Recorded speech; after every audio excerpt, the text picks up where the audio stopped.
नमस्कार मंडळी. पारू या मालिकेत असं पाहायला मिळत आहे की इकडे प्रीतम व दिशाच्या लग्नाची तयारी जोरदार सुरू झालेली असते. दिशाला पारू व आदित्य यांवर शंका असते की ते नक्कीच जाऊन प्रियाला घेऊन येतील आणि माझं लग्न मोडतील. त्यामुळे दिशा युक्ती लढवून पारूला स्वतःबरोबर ठेवायचं ठरवते आणि अहिल्यादेवींना सांगते की पारू आजचा दिवस माझ्या मदतीला राहू द्या. अहिल्यादेवींचा आदेश असतो त्यामुळे पारूला दिशाबरोबर राहावं लागतं. तर इकडे आदित्यची घालमेल सुरू असते. काही झालं तरी दिशाच्या तावडीतून पारूला सोडून तिला प्रियाच्या गावी पाठवावंच लागेल या विचारात आदित्य असतो. त्यावेळी त्याची घालमेल श्रीकांतला समजते आणि श्रीकांत आदित्यला याबाबत विचारणा करतो. यावर आदित्य सांगतो, काय आहे ते सगळं मी नक्की तुला सांगेन, पण आता पारूला मला एका ठिकाणी पाठवायचं आहे, त्यामुळे तिला काही करून दिशाकडून सोडवावंच लागेल. आईचा आदेश असल्यामुळे तो मी मोडू शकत नाही.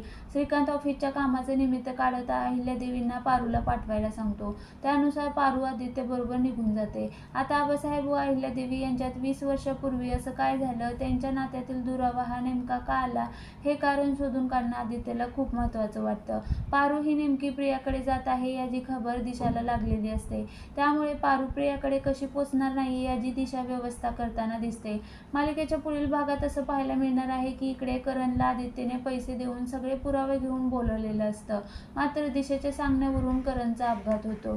तर इकडे पारूची गाडी सुद्धा प्रियाच्या गावी जात असताना दिशेची काही माणसं पारूच्या गाडीच्या पाठी लागलेली असतात. आता पारू सुखरूप प्रियाच्या गावी पोहोचेल का, की पारूच्या जीवाचं काही बरं वाईट होईल, हे पाहणं मालिकेत रंजक ठरणार आहे.